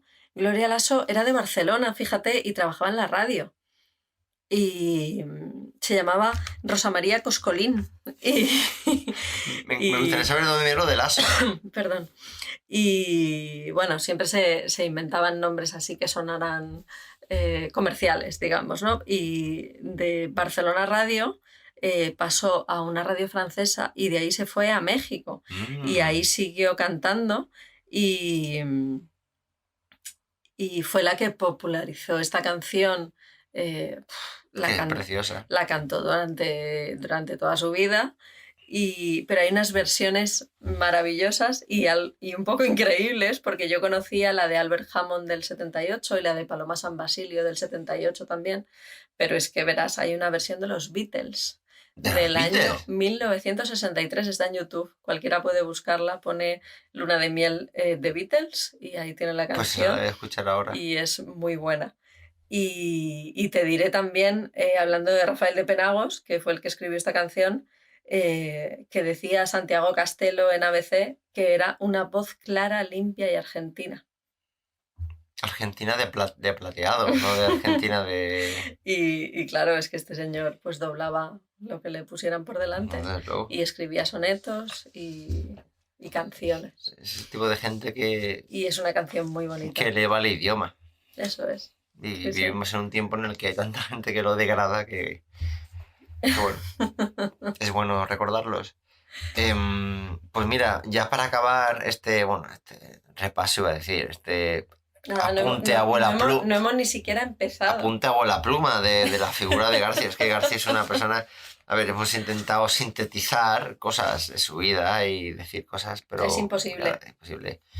Y además somos diletantes, así que tampoco Eso somos es. sistemáticos ni tenemos un plan. Bueno, quiero contar dos cosas. Quiero que me cuentes momentos para ti, que tú eres una persona que ha visto prácticamente todo el cine de García. Ujú. Momentos con los que te quedarías de... No tiene por qué ser tu película favorita, pues una escena, una secuencia que a ti especialmente pues te han quedado ahí marcados y te gustaría decirlo mira. ahora. Pues mira, ahora que lo tengo más reciente, recuerdo mucho las manos de Canción de Cuna. Las manos en esa película son muy importantes, la forma en la que se estrechan las manos y la forma en la que las manos expresan cosas.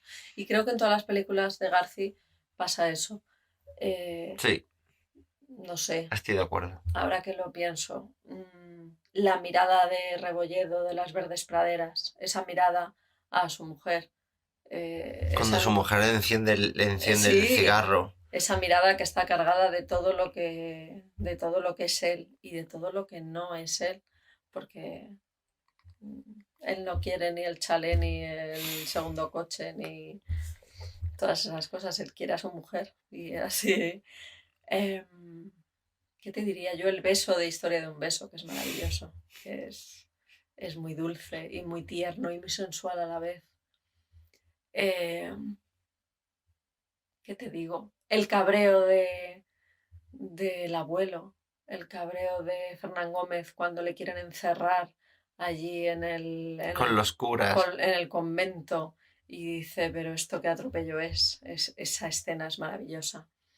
Esa película está hecha para la mayor gloria de Fernando Gómez porque es que es perfecto para él. Sí, pero es que García dijo que no quería a nadie más que no fuera Es que era Fernán perfecto. Gómez y vamos, es que acertó Vamos. absolutamente. porque era así. Estuvo nominado por esa película para el Oscar también, ¿no? Por El abuelo. Estuvo Estuvo en la nominado. terna. Eso es. ¿Qué más te digo? Por quedarme con películas menores, quizá, o un poco menores. La sensualidad de Ninette en toda la película. O sea, me gusta mucho que interprete a Miura de esa manera porque, no sé, siempre se hace desde el punto de vista del humor y lo hace con humor, pero lo hace con mucha, mucha sensualidad. Es que yo creo Que eso lo traslada él a muchos cuentos suyos. En Noir tiene algunos cuentos incluso un poquito subidos de tono que no te los esperas de... ese cuento en el que la protagonista son dos lesbianas Por ejemplo. que huyen después de cometer un crimen. Ese cuento es maravilloso. Es que yo creo que Garci sabe ser, y eso es muy difícil como escritor, quizá más difícil como escritor porque al fin y al cabo solo tienes palabras, que como cineasta que tienes imágenes o otros recursos audiovisuales, pero es muy difícil expresar la sensualidad sin ser rijoso, sin ser ahí... En España sí, porque zafio, España ¿no? es un poco jojojo, porque ¿sabes? la sensualidad pasa muy rápidamente a ser sexualidad un poco barata, un poco así. Sí, soez. Uh-huh. Y es muy difícil. En eso Garci sí que rinde tributo a los clásicos en los que él ha bebido y se ha inspirado. Y eso lo logra en el cine y es muy difícil. Y es una cosa que de su cine yo creo que hay que... Pero bueno, dime las tuyas y te digo otra más mía. A ver, yo...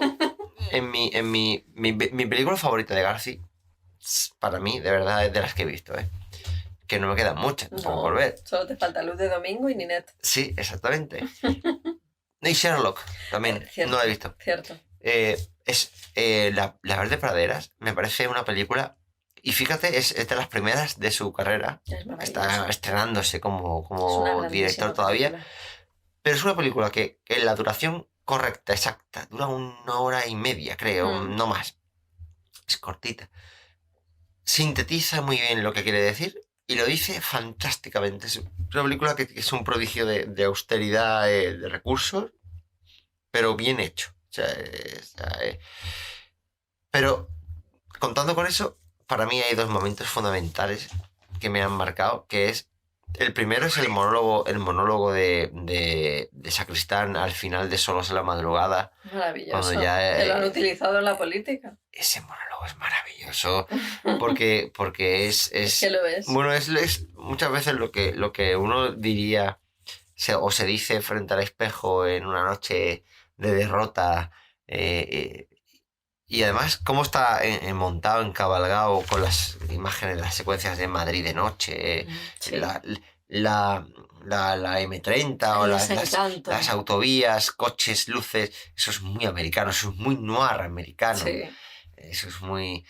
Y una secuencia que de una película que me pareció un poquito refrito. O sea, me parece interesante como todo lo que hace Garci, porque no me he encontrado todavía con algo de Garci que no sea interesante. Me puede gustar más, me gustar menos, pero siempre es interesante. Que es Asignatura Aprobada, que es... y bueno, como madridista, pues me enorgullece pero como madridista, además, teniendo en cuenta que es un tipo... esto lo escribe un tío que es del Atleti. Lo que dice Jesús Puente, ¿no? Jesús Puente. Que el Madrid nunca te falla. Claro, ese speech, digamos, hay que tener en cuenta que eso lo escribe un tío del Atleti. Un tío del Atleti, pero un tío del Atleti que en realidad es un poquito del Madrid. No. Su forma de vivir, su forma de aceptar la enemistad o la rivalidad es muy poco atlética. No lo es nada. De hecho, él siente admiración hacia el Madrid, que cuando el 98% del aficionado atlético no siente jamás admiración, asco o repugnancia, pero... Odio. Y García es un tipo que admira al Madrid, quizá porque su padre lo llevaba a Chamartín cuando niño, y vio a Di Stéfano y vio a tanta gente. No sé, por lo que sea. El caso es que ese speech en el que ante la derrota cotidiana, ante la sensación de fracaso, de fallar a todo el mundo, de no llegar, se esgrime al Madrid como un ideal heroico, de grandeza que te limpia como una lluvia, o como el cine. Ahí García está equiparando al Madrid con el cine. Eso es.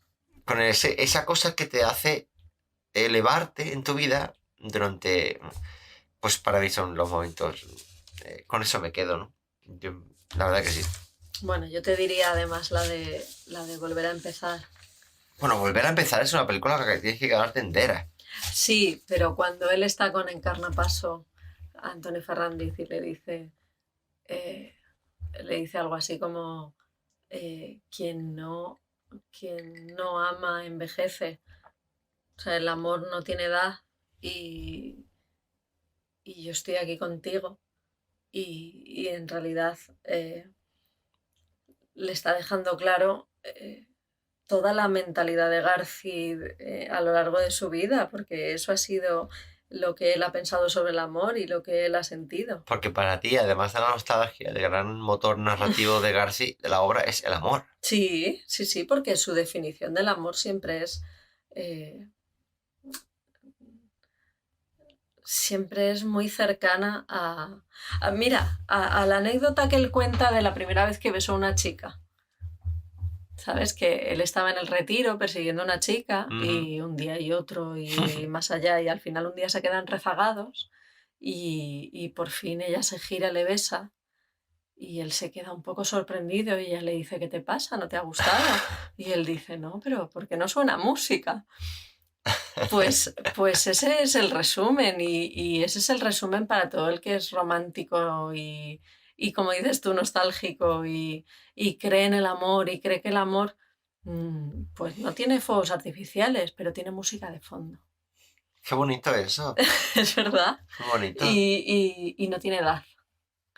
Y eso es lo que él te enseña en cada una de las cosas que escribe y en todo lo que filma.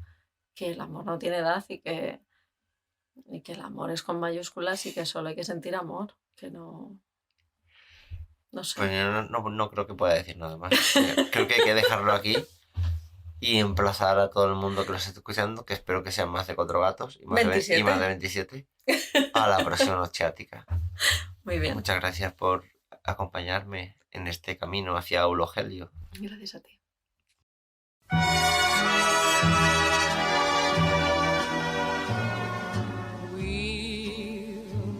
Again, don't know where, don't know when, but I know we'll meet again some sunny day. Keep smiling through, just like you always do, till the blue skies drive the dark clouds far away. So will you please say hello to the folks that I know? Tell them I won't be long. They'll be happy to know that as you saw me go, I was singing this song. We'll meet again, don't know where, don't know where.